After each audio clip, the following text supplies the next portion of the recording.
ingin raihan target 80% bisa tercapai melalui konsolidasi organisasi dan penggalangan di wilayah basis daerahnya masing-masing.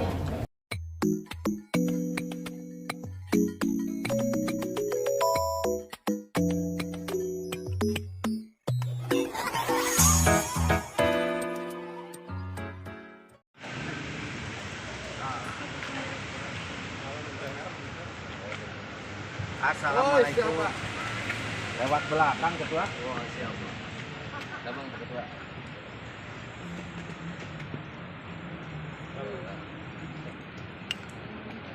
Gus. Oh, bang udah ya. Pak Bupati, Pak Gubernur. Alhamdulillah.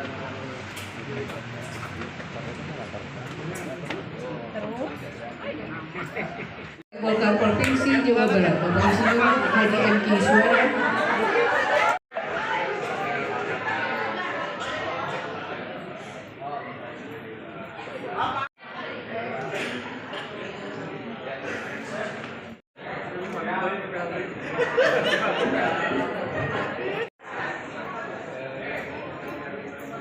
Juga legend ada yang jadi ketua DPRD Kabupaten Teh Meti ya, legend luar biasa. Bendahara jadi ketua DPRD Kabupaten, memuji pemimpin setinggi langit tanpa bekerja. Kenapa? Karena memuji pemimpin setinggi langit tanpa bekerja, sesungguhnya kita sedang menjerumuskannya. Maka kembali pada Soksi, saya pengagum tulisannya dari Jenderal Soksi kita, Pak Soehardi. Apa sih Soksi itu? Soksi itu sintesa dari sebuah pergulatan berpikir tentang ekonomi. Apakah ekonomi kita kapitalis? Apakah ekonomi kita komunis? Bagaimana pendekatan antara buruh dengan majikan? Apakah pendekatan kapitalisme atau pendekatan komunisme? Maka Soksi itu tumbuh menginternalisasi seluruh nilai-nilai gagasan tentang Pancasila dalam hubungan industrial, dalam hubungan perkebunan pada waktu itu. Di era sekarang, apakah pikiran itu relevan? Ya relevan. Karena relevan itu harus ditumbuhkan dalam gagasan-gagasan lokal, gagasan-gagasan yang bersifat garis luhur dalam bahasa saya. Sesungguhnya tantangan politik saya yang terbesar hari ini adalah bukan memperjuangkan popularitas ya dari dulu, bukan memperjuangkan elektabilitas. Kayak kalau popularitas dan elektabilitas sejak zaman Bupati saya selalu tinggi. Tetapi apa sih yang lagi saya arungi, lagi saya perjuangkan, dan kenapa ada badai yang terus menerpa? Karena saya lagi memperjuangkan tentang entitas, pikiran, ideologi, harkat, martabat orang Sunda.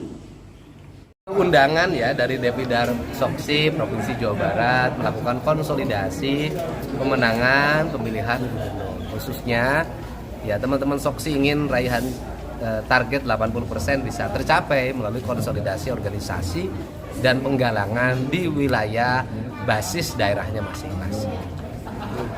Jelang sebulan nih menuju hari tenang gitu ya Pak ya. Untuk mencapai suara 80% ada strategi khusus mungkin? Ya gini, ya kan eranya sudah satu era digital ya. Era digital kan kita bisa tahu bagaimana perkembangan media sosial dalam setiap hari. Kan hal-hal kemanusiaan yang viral itu kan selalu terjadi, dan itu bukan dibuat-buat, itu terjadi secara alamiah. Karena saya sampai hari ini nggak pernah berhenti untuk berkeliling. Hari ini tadi malam saya di Kuningan, hari ini saya ke Kuningan lagi, besok saya ke Bogor, jadi tiap hari, dan saya datang untuk memenuhi undangan warga. Hari ini kan banyak warga yang undang, minta saya datang, ya saya datang untuk menemuinya. Dan yang berikutnya juga kan teman-teman tim para saksi sudah mulai terbentuk dan mereka harus bekerja. Mungkin kan kalau selama ini Akang selalu keliling, jadi sendiri nggak sama Kang Erwan. Kemarin juga sempat disinggung kalau Kang Erwan juga harus mendorong elektabilitas gitu ya. Nah itu sejauh ini seperti apa? Iya, kalau bareng-bareng kan jadi dapatnya tidak banyak. Kalau saya sih dorong Kang Erwan fokus di wilayah Cimahi, gitu kan, karena itu fokus perhatian kita ya. Fokus di wilayah Cimahi karena dua hal di situ. Pertama, letaknya dekat ke rumahnya. Yang keduanya, Kang Erwan memang kelahiran rumahnya di situ. Dia punya rumah di situ sehingga hubungan emosional dengan para tetangganya harus diperkuat. Sehingga nanti Cimahi bisa mengalami kenaikan grafik yang signifikan.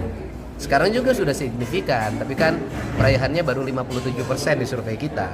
Di bawah Depok. Depok saja sudah 64. Itu artinya Depok itu lebih berat tantangannya dibanding Cimahi. Sehingga Cimahi harus mengalami kenaikan. Bekasi 66% sudah relatif baik. Relatif baik, kemudian Bandung Barat 80%. Itu relatif baik. Ya sudah trennya malah naik dalam setiap hari.